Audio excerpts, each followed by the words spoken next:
Nambojwani, and today we have Suresh Daryanani from OSAKI Mini Audio. So, Suresh, will you tell us Yeah, more about your products? speakers is currently since last say 10 plus years we are only focused on speakers. Otherwise, originally the company started in 1989 having multiple products, but since the last plus 10 years we are primarily focused on speakers. And today we have some soundbars which we want to show it to you.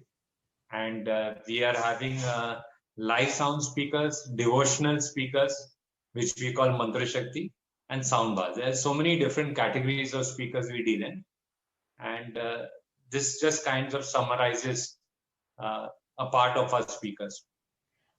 नमस्ते।